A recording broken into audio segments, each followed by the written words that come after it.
What's good, YouTube? It's your boy Mekhi back at it in the building, you feel me? Now, today of this recording, it is Saturday, but when this video comes out, it will be Christmas. I personally do not celebrate Christmas, but I hope everybody is having a great time with their families, getting the grub on. I hope everybody is having a great time. I hope everybody is, safe and well, and everybody is having a great time. Now, today, we have a special treat. We have the NBA's Dream Team documentary. Come on now, this is a highly anticipated video for the channel. If you guys enjoy what I'm doing and the direction that I am going, make sure you guys leave a like on the video, comment, let me know, recommend what else you guys will want me to watch, and subscribe. We're about to hit 800 subs. At the time of this recording, we're at 791, I believe. So if you guys like what I'm doing, please make sure you subscribe and you will see more, most definitely. Let's go ahead and get into the video. I ain't finna waste y'all time. Why do people talk about dreams so much in sports? Dream seasons, dream matchups, dream opportunities. They do it because so much of sports is about imagining what you want things to be like. If only the setting were just right. It was one of those times none of us will ever forget. The characters just right. I don't know anything about Angola, but Angola's in trouble. The timing just right. 11 Hall of Famers. I don't think you can ever do that again, at no point in time. If only it could all be the way you might have dreamed it up yourself. Are you filming? Yep. That was the most exhilarating 15 seconds of my life. People perceived us as being superheroes. Please, Michael Jordan! No Isaiah Thomas stuff. Question. Cool. We became a team, and that team just stomped on everybody. This never happened in sports, nowhere. Well, I figured eventually there'd be a movie made about the Dream Team. This group may well be the greatest team ever assembled in the history of team sports.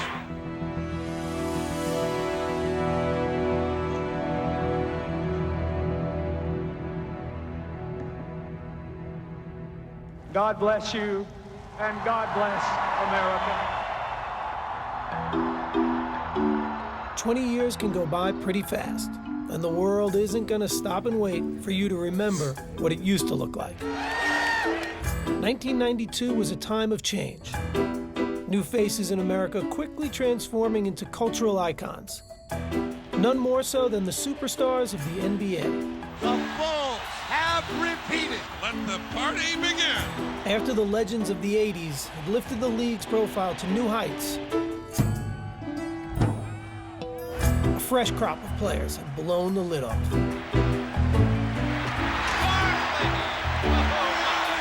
Here's Hewitt. Robinson. Yes. Their talents and their charisma made them more than just basketball players. I am not a role model. They were a new kind of star athlete whose popularity transcended the game. Like Mike. If I could be like Mike. Is it the shoes? No, Mom. And now the very best of them awaited their brightest showcase, the world's largest athletic stage, the Olympic Games in Barcelona, Spain, even if no one truly realized the impact they would make there. It's a watershed moment in the history of sports, not just the Olympics, not just basketball. It moved the culture along. But in 1992, not everyone was ready for them. Not everyone thought pro basketball stars had a place in the Olympics. This kind of thing had never, ever, ever been done. So there was a lot of, poking the bear, if you will, by people in my profession. Sports journalists and journalists in general were skeptical, angry, because this wasn't the Olympic movement. The Olympic ideal had always been about amateur competition, which meant the United States had always sent basketball teams made up of college kids, teams that dominated for decades. Premier, États-Unis. In 1972, the Soviet Union was awarded a victory over the U.S. in a controversial gold medal game. The United States apparently had won the game, but the debate still goes on. To this day, that American team still hasn't claimed their silver medals. But that result seemed like a fluke when the Americans got the gold in their next 2 Olympic appearances. U.S. has its 9th gold medal. While the U.S. celebrated, though, the rest of the world was catching up. So in 1988, when the Soviets won again, there was no talk of any fluke. The United States goes home with a semifinal loss to the bigger, more experienced USSR team. I was embarrassed. I know some of the guys left their medals there in the room. They didn't even want to take them home. And here we are, USA on our chest, and we didn't get the job done. But the amateur ideal had gotten muddled. While NBA players were prohibited from Olympic competition, professionals from other leagues abroad could play. If you played in Europe for money, you were an amateur, but if you played in the NBA for money, you were a professional. And so our players weren't eligible. Those other countries were using pros, playing against 18, 19-year-old kids. That is really unfair. Changing the hypocrisy, though, was a central goal of a European named Boris Stankovic, the head of FIBA, the World Basketball Federation. He was very much intent on lifting basketball up to the highest possible level of international sports. And if the whole world knew that the very best players in the world were not participating in the Olympics, that made it a second-class event. So in 1989, Stankovic issued a resolution to allow pros from all leagues to compete in the Olympics. But back in America, the NBA was lukewarm to the idea. We wanted to be good partners with FIBA to grow the sport of basketball, but we weren't particularly anxious. We didn't know what it would mean. We didn't know if our players would want to do it. We didn't know what the logistics were, but the vote passed, and NBA players were eligible for the Olympics. Now the issue wasn't about whether American pros could play, but whether the best players wanted to play. The one guy that, that we were a little concerned about was probably Michael. The thought back then was Michael Jordan plays 36 holes of golf 90 days during the summer. What the hell is he going to be doing playing basketball? I was hoping they would not ask me to participate. And I was trying to figure out a way graciously that I could decline. Hold on. Why would you expect that? You're Michael Jordan, bro. You're Michael Jordan.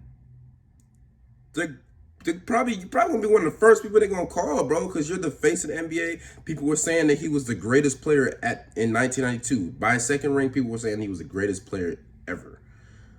So if you're the face of the NBA, you're bringing in a lot of money. You're gonna probably be one of the first people that they're gonna call, bro. I'd done the Olympic thing before, and when Rod Thorne called me and asked me, I wasn't gung-ho about it. My appeal to him was, you're the top player in the world. This is bigger than the NBA Finals. And, we need you. His thing, well, who else is playing? I mean, are all the good players going to play? I'm not going to play by myself. So Michael Jordan waited to hear more. And Rod Thorne made his next call. It was a no-brainer for me. I was in from day one. And I figured if I jumped in first and said I wanted to play, that would get guys to want to participate as well. I think if Magic wasn't on that team, I don't think it would have been as spectacular as it was. And to finish out our careers, that was important for both of us. Once you get guys like Magic and Larry committing to the team, then all of a sudden it becomes something very, very special. Representing the USA is already a tremendous honor, but to know that you're going to be on a dream team is a once-in-a-lifetime experience. Magic, Bird, and David Robinson weren't alone in their pride. They called in the big guns. We're the Navy SEALs that we had to go over there and kick butts and take names. With those stars and the Utah Jazz tandem of John Stockton and Karl Malone, The dream team was starting to take shape. It don't matter if you call me last. I got the call. I didn't feel like that I deserved to be called, but I truly wasn't going to tell them that. I was like, yeah, I'm in. I didn't even think to say who else was on the team. I'm like, yeah, I'm good. Yes. Charles Barkley's ability was never in question, but his attitude was. God want us to win the world championship. I don't know if I go that far, Charles. No, I talked to him the other night. I learned early in Philadelphia. It doesn't matter what I say. So from this day forward, I'm gonna say what the hell I wanna say. And some people are gonna like it, and some people are gonna dislike it. But after a series of incidents on and off the court, the least of the committee's concerns were about what Barkley would say. I was asked to talk to him. He was so honored that we would even think about asking him. He convinced me that you won't have any problems with me. Now, with the team nearly complete, Rod Thorne had enough talent secured to go back to where he started. Representing my country was a big thing, but I think, the biggest motivation for me was now I get to spend time with some of the guys I compete against all the time. Portland's Clyde Drexler rounded out the list of NBA players, while the final spot on the roster was reserved for an amateur, Duke's Christian Laettner, coming off back-to-back NCAA titles. There's the pass to Laettner. Puts it up. Yes! In any other Olympic year, Laettner might have been the team's biggest star, but on this team, he was fine with being the last guy on the bench. I tell people this all the time, and it may shock them, but my most enjoyable year was my freshman year because they don't expect nothing from you except carry the luggage, do the laundry, and get our donuts. And that's easy. The harder thing is to be the leader. By May of 1991, 2 months before the Olympics, the team was set. 1 college kid and 11 future Hall of Famers. The man charged with putting it all together was the unflappable Chuck Daly. Okay, all set? I'm set. Chuck looked the part. He was the guy that looked like he owned the arena, but he would also push the broom. His hair was beautiful. His suits were immaculate. He wanted to win, but he wanted to look good. As the head coach of the Detroit Pistons, Daly did both, winning back-to-back championships in 1989 and 90. The Pistons are winners and still champions of the world. The Pistons were nicknamed the Bad Boys for their aggressive and some said dirty style of play, never more evident than in their memorable playoff battles with Michael Jordan's Bulls. Michael on the move against Vinnie Johnson to the hoop. He is necktied. Michael Jordan goes down hard. Detroit and Chicago had no love for each other. So when Daly was named the Dream Team coach, many wondered how he'd handle working with the Bulls' biggest star. I was being asked to wrestle with some demons and some issues. But the coach was well acquainted with the task of managing personalities. He coached the bad boys. And if you can coach those, you can coach anybody. One player Daly wouldn't be coaching in the Olympics, however, was his own star in Detroit, point guard Isaiah Thomas, who controversially had been left off the team's roster. No matter how much people try to say now, it was no big a deal. It was a big deal. I talked to Isaiah at the beginning of the year about the aspect he wasn't on the team, and he was not comfortable with it. I'm sure he is very hurt. He's a very deserving player, but he was not selected. Thomas was well on his way to a Hall of Fame career, but was also seen by many as the biggest cultivator of the bad boys image in Detroit. And now Isaiah Thomas and Cartwright swinging. Isaiah was the general. He was the guy that would yap at his teammates and say, knock them on the ass, do whatever you got to do. Beautiful backdoor. Okay, so Isaiah Thomas is a liar because there was a clip saying that Isaiah Thomas, he said, don't look at me, don't yell at me. They're the ones who knocked you down, so go talk to them. I was never the one who knocked you down or gave you a cheap shot. It was always them. So he threw his teammates under the bus, and then he straight up lied. Because The thing about it is, he said he had nothing, he wasn't a part of it, but you were, because you told them to do that. So I'm gonna be mad at the person who did it, and I'm gonna be mad at you because you told him to do it. You're the captain, you're the leader of the team. So as a leader, you're telling him, yo, go knock him down, go clothesline him if he comes in his paint. Bro, you gotta take responsibility, man. And Isaiah Thomas does not take responsibility for any of that stuff, bro. And he is walloped. He knew he was going to get hit. I despised the way that he played the game. Did you want him on the dream team? No, I did not want him on the team. Did Michael? Did you want him on the team? Well, I can't speak for Michael, but I don't think he wanted him on the team. Now, there has been speculation that your icy relationship with Isaiah Thomas is the reason that he was not selected. Well, what is your reaction to that?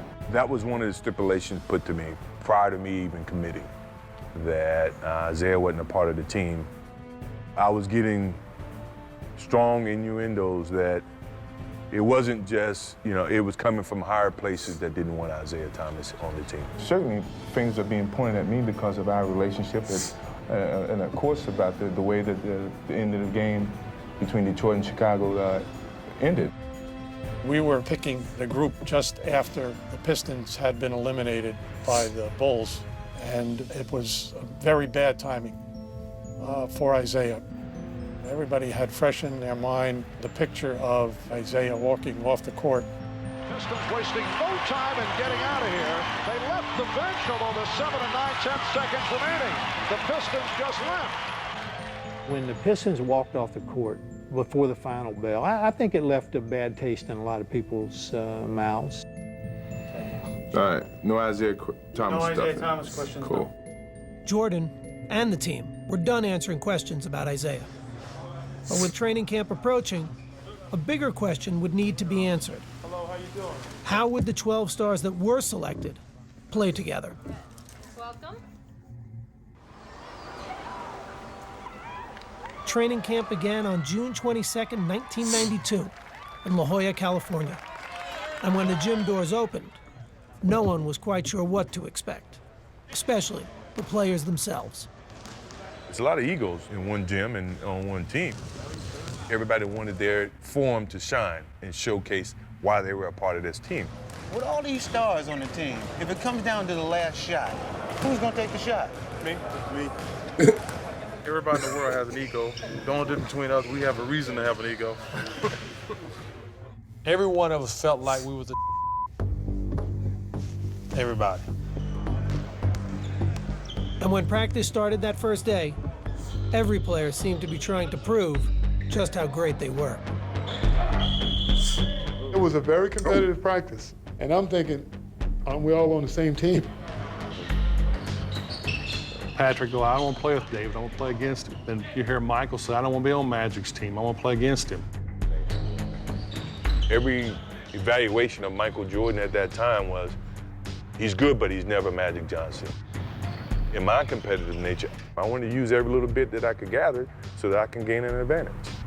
Karl Malone, he's the only guy I would even compare to myself at the power forward position. So I want to prove that I was the best power forward in the world.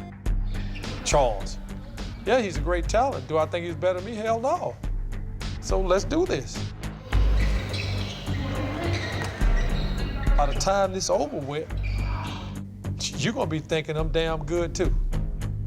The first practice, Barkley drives baseline and Karl Malone jumps up like this. Barkley just dunked on him so hard. It was just an unbelievable play. I felt like, man, I cannot believe that I'm part of this practice. A few days later, the team had a chance to acclimate themselves to playing on the same side. Chuck Daly had scheduled a scrimmage against a select group of college players, a group thrilled to be facing off against their idols. I found out today I might be picking up Magic a little bit full court, so, things are just happening for me that really makes me happy. My whole thought process was don't embarrass yourself, and that was like the theme for me, like just hang in there. A lot of those people that I've looked up to, Barkley, Malone, a lot of those people talk confidence, and I think it's going to be a good matchup. There's no advantage on either side. For the college players, it was a chance to see how they'd match up against the world's best. For Coach Daly, it was an opportunity to get his stars to grow into a single unit. I think we're somewhere between the mentality of an all-star game and trying to come together as a team. So we've got to continually work on this. Daly had been hired for his ability to manage personalities and egos. And when the scrimmage began, it became apparent that his players had left one of their biggest weapons, those egos, somewhere else. The non-fan would think, well, they're going to go in there and they're each going to want their own ball, and Jordan's going to be hogging the ball, and Magic's going to be dribbling all over the place. Point of fact, it was the exact opposite. They overpassed. It was like, I don't want to start it off. You do it. And before you realize it, the select team was beating us by 10. We didn't know how to play with each other. We didn't want to step on anybody's toes or hurt any egos. So these young kids, they were killing us. We were not into it, and we paid for it. Chris Webber was a man. I thought, boy, that's the guys coming this league, I could get out of here. Bobby Hurley was dominant. I did have some success penetrating and collapsing the defense, and our energy, our excitement to play, all those things played in our favor. Bobby Hurley didn't play 2 seasons in the NBA. Nevertheless, it did expose the one weakness they could have had, which is defending against quick guards. They were playing great. Then I noticed that Michael Jordan's not playing. I'm saying something. Chuck, then he said, we're all right. We're all right.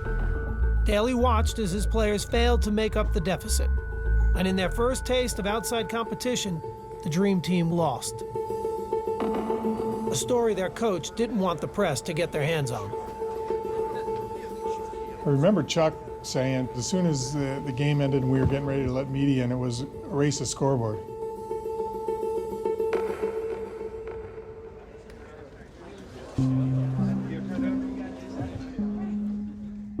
Media comes in, scores, if not hundreds. They can sense something. You can feel the tension, or you can feel something in the air. Well, some of these college players we've just got through playing against probably should be on this team, but they'll get their chance. The teams posed for a picture together, both not sure what to make of what had just happened. But the man in charge may have had the answer. He threw the game. Chuck threw the game. If you look how much Jordan played and how he subbed guys in, not picking up, not making any adjustments, he knew what he was doing. It was legit. It felt tremendous, what we were doing that day. They couldn't stop it. There are kids who believe in Santa Claus too, and the Easter Bunny, and now that they've grown up, I hate to burst their bubble, but it was a game thrown. Not many people would have done it, and he did it. It was gratifying to Chuck for us to get our butts beat like that, because now we had to listen to him. From then on, he had a way of just saying, you could lose. After fixing his collars and his hair, his speech was, anybody can get beat, so you gotta be ready to play. And I think that's the only speech he ever gave us. The message got across. I mean, Chuck couldn't have been happier, I'm sure. It was brilliant on Chuck's part to be able to orchestrate that and play along like he didn't. Why didn't he tell you guys? We probably would have screwed it up. The next day, training camp ended with a rematch against the college kids. And once play started, everything made sense again. The tables were turned drastically. We showed them why we are who we are. We pretty much beat them by 100. They couldn't score. And by the way, Jordan played a lot more that next scrimmage.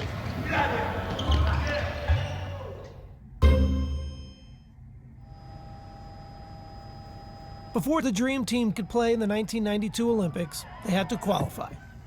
The place to do that was Portland, Oregon, and the Tournament of the Americas. It would be the public's first chance to see the NBA stars together in a game, especially Jordan, Bird, and Magic. Daly had asked all three to be team captains, but Jordan had turned him down. I knew how much it meant to both of those guys because they never had the opportunity to play on the Olympics. So I'd say, you know what, Chuck, don't worry about me. You know, let these old dogs do it. Magic and Bird weren't just the team's oldest players. They were also the most revered. They had entered the league together in 1979, embarking on a rivalry that had redefined the NBA. And along the way, their personal admiration for one another had grown. Magic's just a great basketball player. He's the best I've ever seen, you know. Unbelievable. I don't know what to say. In 1992, they'd be getting the chance to share the ball. But the opportunity would be coming at the end of their careers. Bird had given his soul to the game. But after so many years, his body was betraying him. Had back problems. It just get to the point where you just couldn't play. I mean, you couldn't think, couldn't move, couldn't run. You know, if you can't feel your feet, it's hard to run. Larry was on the fence because of his back, so I said, man, LB, you gotta play, man. You gotta play. This is our last chance to be together. Magic would be able to convince his old friend to play. But at the start of the 1991-92 NBA season, he was forced to retire after learning he had the HIV virus. Doctors would eventually clear him to play in the Olympics, though that didn't stop fears from swirling. There's a lot of players that really didn't want him to play, didn't want to play with him or against him, because nobody knew what disease meant. You know, they say you get a little blood on you, you got HIV, or you breathe on you, you know. I never bought any of that, you know. You just keep going. And that's what Irving decided to do, just keep pushing, keep going. 6, 5, three-pointer, yes, oh my! Magic had made a cameo in the 1992 All-Star Game and had focused his attention on the Olympics, hoping for an encore of a lifetime alongside his old rival.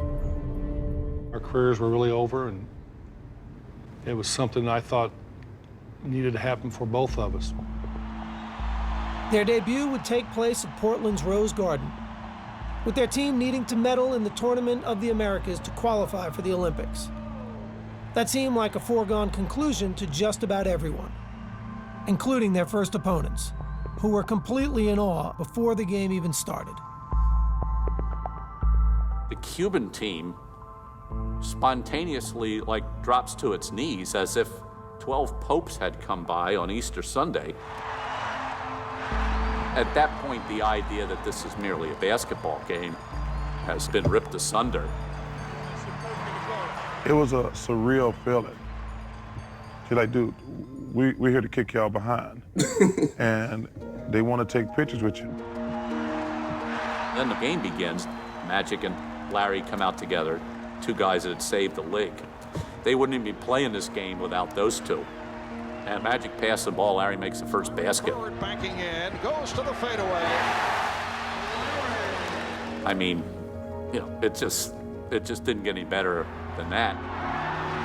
The U.S. was off and running, and the result was a thing of beauty. Johnson leading the break, finds Robinson. And no one seemed more excited to be sharing the court than the co-captains. Bird for three.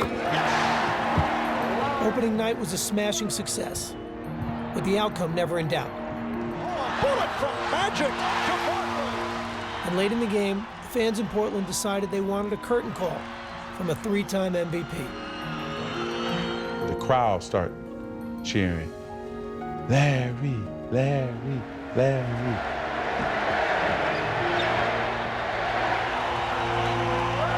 Crowd reacts to the entrance of Larry Bird, a standing ovation. And as he'd done so many other times in his career, Larry Bird rose to the occasion. Jordan with the behind-the-back save. Here's Bird. Yes. You just knew that Larry Bird was not going to miss that shot. It was a virtually flawless performance. The final margin of victory was 77 points. And Magic and Bird had led the way. For Magic in particular, after a year out of the game, the victory had a special kind of meaning. Living with HIV, never even thinking that I would ever have a chance to play basketball again, and then basketball for the United States. There was therapy for me, and I needed that in the worst way. And then there was the matter of making sure Michael Jordan knew he was back as well. Yeah, you hear what the captain said? The captain said, sit down, or this boat is going to sink. That's right, have a seat, because you're going to fall, and then that's going to happen. That's a seniority right there. I know it. With Magic and Michael, there was that little extra something there, you know, and something kind of to prove to each other. I took it upon myself to always shoot with Michael. Okay, MJ, free throws today. Who was the first one to 50? Or we had little games, who was the better shooter? You know what you got to do. Know what you got to do.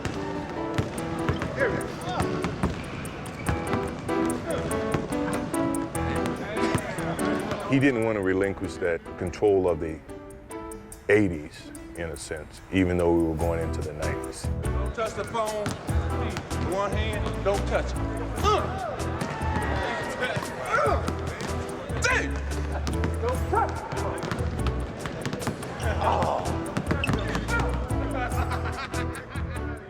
You know, he just come off missing a whole year. So it was who can win, who's going to have the bragging rights by the end of this trip. You can't get too close to Michael, it's a foul.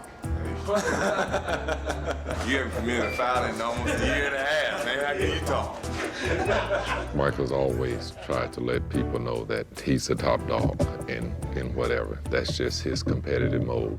I'm the young guy with the elder statesman. These old guys, they got arthritis. They can't stand in one spot too long. He's a young puppy. I'm the big dog here. Whatever I say goes. While the winner of Magic and Michael's "Can You Top This" challenge remained in doubt, when it came to facing the competition in the Tournament of the Americas, the team stood united. When we took the court in Portland, which, you know, we're on home ground, we wanted to showcase to the fans who would be representing them. The lead is 30. Steele. Jordan. I'm going to send a message around the world today that y'all can give it up. You foreigners can give it up. Monte with the steal. Stockton has Monte. Goes the other way. Stockton set him up perfectly. The Americans won their 6 games at the tournament by an average of 50 points. All right, Larry, your impressions of tonight's game. The gold medal was no surprise. But what was unexpected was the team's interactions with their opponents, who showered them with adulation before, after, and even during games. Magic Johnson and Oranga shaking hands after the shot. The Tournament of the Americas had served its purpose. The U.S. had qualified for the Barcelona Games and given the world its first glimpse of what was coming later that summer. I just want to say this is just a small step to what our goal really is, to get to Barcelona, win the gold medal, and bring it back where it's supposed to be. Thank you.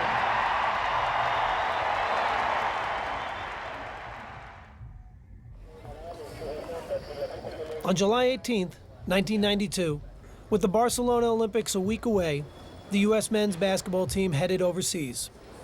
Straight back into the left, private room, follow Urban.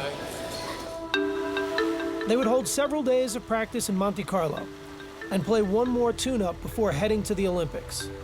The luxurious setting on the Mediterranean Sea was fitting for what already may have been the world's most famous team. Monte Carlo is one of those glamorous cities, and here we were with the most glamorous team ever. So it's kind of a rock star-ish kind of a thing. The players were relaxed and confident, and willing to admit there was more to the trip than just basketball. I don't worry about playing basketball. That comes natural. I just want to have fun. David Robinson, Patrick Ewing, Michael Jordan. This is like spring break in the ghetto. The opulent resort town was a playground waiting to be explored. And the players weren't shy about enjoying themselves. Are y'all filming me? Now look. The scene in Monte Carlo was great. It was just breathtaking. I was down on the beach, just kind of trying to enjoy some of the scenery. Look at this. It's paradise. I think every team in the NBA should train here, actually. They need to get a team here. Every day we got back to practice, we made a beeline to the swimming pool because all those girls were laying out topless. I'm gonna be in that pool so much the next 2 days. I don't think I'm on the swimming team in Barcelona. We're all out there with our significant others and all these women walking around topless coming, can I have an autograph?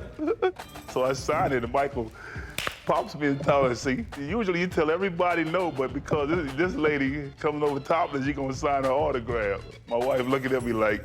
The best part about it was Patrick Ewing buying the beer at the pool. You know, $7 a beer, I never heard of that. Of course, Patrick didn't drink, he didn't know how much beer was. One thing you don't want to do is drink beer with Larry Bird. And Larry Bird drinks Budweiser, which Budweiser is the strongest beer in the world. And my head hurt for like 2 days. They were used to being opponents, but Monte Carlo was proving to be the perfect place to find common ground. I got the coach, that means we get to go first. Michael Jordan enjoys his golf, as did Chuck Daly. I got the coach with me, man. I got carte blanche, you know what I mean? Michael and Chuck played almost every single day, if not every day. Come off the hill. That may be green, Chuck. Chuck was playing his practice schedule around our golf time. That, to me, was ideal. Play a little bit of basketball, play a little golf, and you're in Monte Carlo. Yeah, it sounds like a basketball. The relationship that a head coach has with his main guy is incredibly important. Chuck's ability to get Michael is amazing because think of how bitter enemies they had to be. Chuck devised the defense that drove Jordan out of his mind. And yet, here they are playing golf together. Jordan could really have unbelievably bad feelings towards Chuck. Chuck understood that, and he embraced them. Chuck, yeah. How many I gotta give you today? Huh? How many I gotta give you? Well, you shoot 72. I watched that. That was a bonding thing for me and Chuck. Always been a thing that I treasure just as much as being a part of the team. Ooh, la la. For Jordan, golf was only one part of the whirlwind schedule, which his teammates were discovering was just the way he liked it. What are you doing today, M-Drive? What you gonna do? You wanna sleep? I remember thinking that. Does this guy ever sleep? Golf, 36 holes. I'm playing it tomorrow, too. He would do more things and be ready to practice and play as much as anybody. Michael Jordan. The thing that I remember the most was going out and playing golf with Michael Jordan before a game. And I thought, I'm gonna be exhausted tonight. And Michael just had ridiculous energy and was phenomenal. I felt like I was running in quicksand a little bit. And so, it gave me a whole nother level of respect for kind of the freak of nature that he really is. Grab that plate of food, Jim. We played cards in Magic's room till 5 o'clock in the morning, pretty much every night. It was so much fun. Right, homie? Yeah, I'm tired. He was like a bionic guy, or he'd play cards, play golf, play basketball. Jordan going all the way. I don't know when he ever slept. Finally, after a ball game, he was just lying down. And I looked at him, I said, I think that's the first time he's gone to sleep on the whole trip.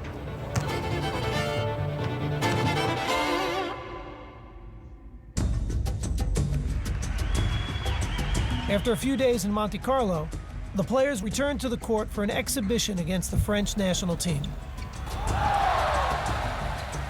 Everybody had their eyes on one team. You could feel it. It was just such talent, such incredible skill, and it was just such a pleasure to watch. The Americans won the game easily, even if their performance was far short of seamless. It wasn't a great game. A lot of sloppy passing. I didn't like any of it. It was a terrible game, and U.S. looked half interested. And so Chuck kind of the next morning in Monte Carlo, even though everybody was a little hungover and tired, had to really kick their butt. This is my favorite part. Says, okay, this is what's going to happen. I like We're this. We're going to play it like a real game. We're going to play 4 quarters. We had me, Scotty, Mullins, Bird, and Patrick, and Magic had his 5. We weren't going to change that team at no point in time. You got your 5, I got my 5. We gave them the college guy. You can have Christian Laettner. We don't want him. You can have him. He's just over there waiting to tag in. But it was about pride. And the college kid couldn't help either one of the teams. Michael Jordan called Clyde out and went at him. Tell him, this is what I'm gonna do to you. Fall away jumper, good. What did I tell you? So I said, no, Clyde, you better get him back. You better get him back. Charles Barkley said, I want to take Karl Malone now. So Charles gets it, fall away jumper, good. I said, oh, Karl, you gotta get him back. You better go down there and get him back. Karl went right at him, jump shot. You ain't nothing, Barkley. What you say? So then I came down.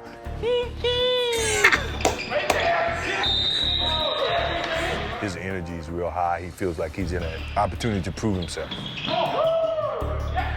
Showcase that, hey, look, I'm still Magic Johnson. I still dominate this game. That's all right. That's all right. We go from here. Magic was saying, you ain't the guy, and we got other players in this gym. Don't be cheating on me. Doesn't take much to get Michael going. Just a little something to tweak him, and it's on. He never liked to lose. Mike always got that look. When you see that look, then you know just get in the damn ball and get out the way. As much as it was 5-on-5, you could see in Monte Carlo that it was gravitating towards, okay, Michael and Magic. Magic was hesitant to surrender his place on the mountaintop. And Michael, being Michael, he needed to say, no, I'm on the top of the mountain now. Magic was saying, look, NBA's not yours yet. You know, I'm still here. Michael's like, no, it's over. This is mine.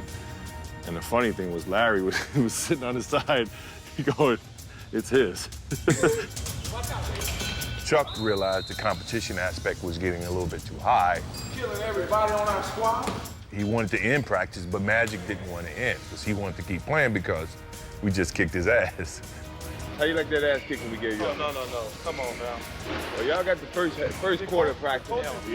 By the time practice was over, even Magic had to acknowledge basketball's landscape had been changed forever. Larry and I were talking, and Michael walks in, and he says, there's a new sheriff in town. And we both hit each other like, well, he's not lying. Monte Carlo was kind of a turning point. Walls started to come down from, when you're playing against each other, you have these rivalries. These are my teammates now. They're guys that, that I'm looking towards for support. It seemed like we became more friends than anything else. The players were off to Barcelona, headed to the Olympics, unmistakably as a team.